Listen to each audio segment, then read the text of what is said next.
Well, hey, it's great to meet you. Thank you so much for taking a minute out today. Thank you very much indeed as well. Thank you. You bet. So we've entered a new year, and I'm curious in your line of work with everything that you're doing, surviving that pandemic was a big deal. Getting through that, really, we all had a pivot. Lots of things changed. How much of surviving that time period has affected the way that you do work and live life today? Oh, that's a great question. Thank you very much. And I mean, the conversation we're doing right now using this video conferencing tool, I'd used that before, but right now everybody knows how to use it and is ready to use it and likes the comfort of working from home, working from the office, not driving to your coach's office, okay, or the doctor's office. So one big change was technology on the one hand. But on the other hand, the awareness about mental health has increased a lot because people have been confined to their houses, to their apartments, to their condos, and that does something. Okay, there's beautiful music coming out talking about living a rural lifestyle, and with that music, you see the deepest desires, the needs that haven't been fulfilled are expressed in that music, and that is something now people can relate much better to than before because they have experienced this kind of very hardship. Yeah, luckily it hasn't been a war, but it has been challenging for everybody. And now we have a very much deeper way of going into what what makes us tick, what drives our behaviors and our thoughts and feelings. And so the entry point is much faster. So prior to the pandemic, was it harder to get people on board with the mental health thing and coaching? Did it make it a lot easier for what you're doing to get into it? Yes, the awareness is much greater, and I experienced, of course, there's a bias because who contacts me is open for doing this kind of work, okay, but the awareness and willingness to look inside and see what makes you tick has increased. So let's get into your life as a professional growth expert and coach. And to do that, I want to put you in front of a bunch of grade school kids. They're third graders. It's career day. One of the kids in the back of the room is curious and he's like, "Hey, what do you do for a living?" How do you answer him? Well, I support people like your dad or your mom in not feeling having so much stress and balancing their work life and their private life so that when they are with you and you're out of school, there's much more fun and less stress and less of this phone call stuff that's going on, and and and they are not that grumpy. Yeah. So since you're a practitioner of helping people find that balance, I'm a Libra, so you're preaching to the choir. I understand that equilibrium you got to find in life. Yes. How have you found that? How have you navigated through your life as someone that teaches people that to find your own balance and equilibrium? That's a wonderful, fantastic question. And I haven't been born this way. Okay, I was Yeah. just raised normally, and I went to school. I went to university. I med school. I became a medical doctor, and I just did what everybody did. I read books and just reacted to the world around me, not thinking much about it. Well, perhaps thinking about what this guy did wrong or that girl did wrong, but I wasn't so much wrong, right? Because that's how I was raised, yeah, trying to do everything right and keeping blame from you. But then I was put in a position. I worked for an international reinsurance company. I was put into a position between actually two continents, in European continent and the American continent, and the different thought patterns there. And luckily, my bosses were not very happy with each other, so they basically fought with on my back, um, and that put some stress on me. And I wasn't able to explain that because everything I learned before in medicine, and actually everything with this psychiatric medicine, I didn't watch too much when I first studied medicine. It didn't make sense. So, as a scientist, I had to make sense out of it. So I started to study, reading books, doing some experimentations on myself, and then understanding basically the world from a different point of view. From okay, there's something inside of me that that feels stressed. When does that happen? What are what is the situation that creates this kind of stress? And going deeper, it's like a rabbit hole, a little bit like Alice in Wonderland. You will find certain things that are repeating. You find certain patterns. And then you learn about trauma healing or trauma therapy. And then basically, step by step, there's a whole picture developing. And with that picture, that's what I'm actually supporting people with today, with this understanding of how, yeah, we most of it, how we work, how we create our behavior. So when you were in the third grade, what was your dream? What did you want to be when you grew up? Oh my God. Let's see. Possibly something with horseback riding because I love horses, Yeah, and and they're great for therapy as well, and you can yeah. learn a lot from horses. And when you're a great leader, you know how to handle horses and you know how to handle your employees. You know, my son's on the spectrum. He used to do hippotherapy when he was younger. And, Ah, I see. you know, I had no idea how therapeutic. We used to actually visit and feed a donkey that was local. So there was this whole equine kind of thing that went into it. And they're very calming. There's a level of them that really is therapeutic. So, Indeed, indeed. And you have to have differently. It's not like you have to do this, you have to do that. You have to address that horse with certain reverence and respect, and then try to understand how, as a different kind of species, it feels and thinks, and then you can work with it. yeah. So let me ask you this. Take me back to where you were born and raised. What were the foundational elements of medicine that evolved into you being a coach? What were these seeds that were planted into you that has lent you to this evolution of your career today? Yeah, beautiful question. Thank you. I think I have been reflecting on that a little bit already. The thing that trying to understand how things work, looking behind the scene, looking behind the curtains, and see how things work was a topic that I had for a long time. So I remember in a very young age, I dismantled our telephone system in the house, and nothing worked. And then I put it back together, and it worked better because we had several phones in several rooms now, and it was great. Yeah. And I could listen to my parents talk on the phone, but don't tell them.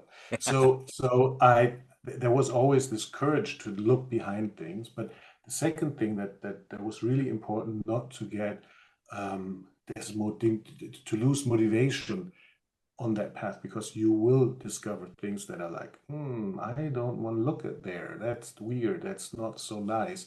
And then you say, no, I trust myself. I have faith in God or whatever you believe that, and you just move forward. And that these two things have helped me to develop from a regular person to a person who deals very much with the inside, knows about trauma, knows about peak states, knows about how to develop the psyche and help other people to do the same.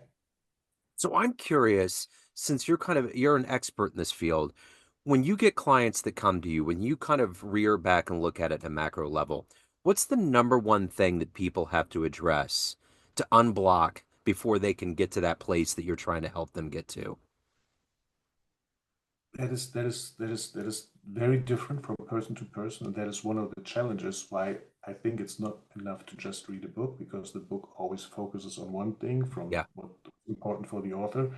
But when I talk to you, when I talk to somebody, something happens inside of me. I do have that connection with you, and there's some intuitive thoughts coming in, some observations I do, something you say, which is the words, or something that's in between the words, and that paint a picture. And then I ask you questions, and then I ask questions, and there's more of this picture. And then eventually, with these questions, we will see, he didn't answer that question. Let's see what's there. And then we basically find there are always white spots, blind spots, white spots on the mental map. I have them too. That's why we therapists and coaches have supervision of other coaches, and because you can't look at yourself very well. There are certain methods to doing that, but it's much better to get an outside feedback. And that is something that I can provide. And with that guidance, basically not only diagnosing and analyzing and saying, here's something you have to work on, and now I leave you alone. That wouldn't be fair. So, but I guide you or through this as well. And there are certain techniques, certain things you need to know, need to understand before you do these techniques and interventions. Then we do the interventions, and then we look where you stand, and then we perhaps circle back, start again, and it's very scientific, this approach. We have some pre-check, we have an intervention, we have a post-check, And then if the posture is great, we stop or we just circle back. Okay. And this process basically repeats over and over again until we have the overall achievement that we wanted to get. So, who's been that hero, that inspiration for you in your work in your life? Oh, there have been several on my way, on my path. So several trainers I have worked with, but the most well influential person is the person for me who can be very calm in a dangerous situation. So here like the Dalai Lama or Gandhi coming to mind, people who have very strong gentle but strong and gentle ways of being and receiving the world, and it has to do something of how our mind works, how our neurophysiology is. We have certain older areas in the brain which are very reactive and just to protect yourself, and then we have certain areas, especially in the frontal lobe area, that are very have to do with your IQ, with your humanity. And the more you can live in that area, the more well good you are as a person, basically. And to achieve that, if somebody's pointing a gun at your head, that's great. So, if you could meet one person alive on the planet right now that's inspirational to you, whether it's in your field or otherwise, that you could talk to and hang out with that might help you in your career and the work that you're doing, is there anybody out there that you would like to meet and hang out with? Oh yeah, there's one. And he has nothing to do with what I'm doing right now, but he has something to do very strongly with it as well, because he doesn't talk about it, but it's Elon Musk, Yeah. because he's like one of the richest guys in the world. But that's beside the point. He is very present in the media and so on, and I would like to understand how he does it. I have a certain idea of what he's doing, but he has perfected it, and I would love to know. Yeah. So what is it that we talked about this work-life balance that you have, but overall, every morning that alarm clock goes off, we have things that we look forward to. We're going to get after it. We're getting up. We're going in. What is that ultimate motivation for you every day to do this work? Because the work you're doing is heavy. You're helping people get to a better place, but you got to take care of yourself. So what is the Mhm. ultimate motivator for you every day? Well, that is exactly the ultimate motivator. When I'm working with somebody and he's in or she's in a very bad place, perhaps that she or he doesn't even see the path along. It just sees the blockage, doesn't go further. And then I see a path. I'm not sure if that's the path, but it's a path out of that situation. And and then we move forward slowly. And sometimes it doesn't really feel that we're moving, but then if we look back 2 weeks later, it's like, wow, yes, we did move, because I take quite good notes, and then we can say, oh, like 2 weeks ago you said that. Oh, I remember. Yeah, that's true. Wow, we moved a lot. And in this moment, it's like, mhm, I'm very happy that I was able, and that that person let me support them. So, That's it. so let me ask you this. You're in a position where you get to see what's going on in America. You're in Europe right now. You get to kind of see the temperature. We're in a very strange time that we're living through politically, socially, emotionally. Oh What's yeah. how are you hopeful? Are you hopeful for people and humanity and where we're going and what's going on right now in 2025? Yes, I am very hopeful. We just came, and perhaps you and your listeners are familiar with the terms VUCA and the Bani, which is the development from the volatile world to a brittle world. After the pandemic, we are now living in a very brittle, anxious, and non-linear world. Yesterday, Sam Altman and Donald Trump announced the Stargate program, $500 billion program, a new company they're building. That's non-linear. That's not happening usually. That's just skyrocketing, creating this artificial general intelligence. This world is incredible what's going to happen, and also incredibly dangerous if we do something wrong, because it might be out of our control. And that is basically the brittle, the anxious, the non-linear, and then the incomprehensible. So right now, what we are living is something we can't really comprehend if we just use what we learned prior. Okay, all this mechanistical worldview that we had, these two big power blocks that were there. Now the world is much faster, and a small company can grow very, very big in a matter of months. But if you feel that trust inside of you for you, the world, and all living beings, and that is something that you will get after you work through lots of your blockages, lots of your fears, then you basically start to comprehend the incomprehensible, and that's what I can show you. So let me ask you this. When you look back on your life, I'm going to put it to you this way. Let's say you have a dream tonight. You run into an 18-year-old version of you.